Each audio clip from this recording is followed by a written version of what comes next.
एक ऐसा राजमहल जहां एक गुप्त कक्ष सदियों से बंद था। कहते हैं जो भी उस दरवाजे को छूता वो कभी वापस नहीं आता। लेकिन एक दिन युवराज ने उसे खोल दिया और फिर जो हुआ वो रोंगटे खड़े कर देने वाला था।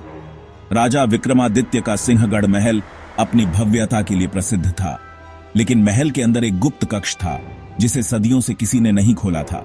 राजा के पूर्वजों ने एक सख्त आदेश दिया था, इस दरवाजे को मत खोलना वरना विनाश निश्चित है। युवराज अर्जुन को इस रहस्य की सच्चाई जानने की बेचैनी थी। उन्होंने कई बार अपने पिता से इस बारे में पूछा, लेकिन हर बार उन्हें डांट कर चुप करा दिया जाता। लेकिन एक रात अर्जुन ने अपनी किस्मत खुद आजमाने का फैसला किया।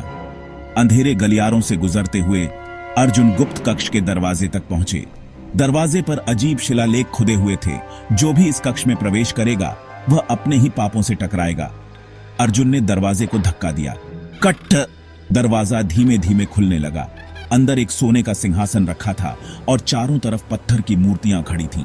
लेकिन वे मूर्तियां इंसानों जैसी लग रही थीं, जैसे कभी जीवित हों। अर्जुन ने जैसे ही सिंहासन को छुआ, कमरा अचानक हिलने लगा।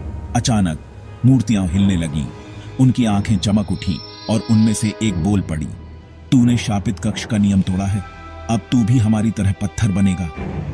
अर्जुन का पूरा शरीर धीरे धीरे पत्थर में बदलने लगा। उनकी चीखें पूरे महल में गूंज उठीं, लेकिन कोई उन्हें बचाने नहीं आया। सुबह जब राजा विक्रमादित्य कक्ष में पहुंचे तो उन्होंने सिंहासन के पास एक नई पत्थर की मूर्ति देखी, जो बिल्कुल अर्जुन जैसी थी। अब वह गुप्त कक्ष फिर से बंद कर दिया गया। लेकिन कहते हैं आज भी जब रात के 12 बजते हैं तो वहां से किसी के चिल्लाने की आवाजें आती हैं। हर रहस्य को उजागर करना जरूरी नहीं, कुछ दरवाजे कभी नहीं खोलने चाहिए।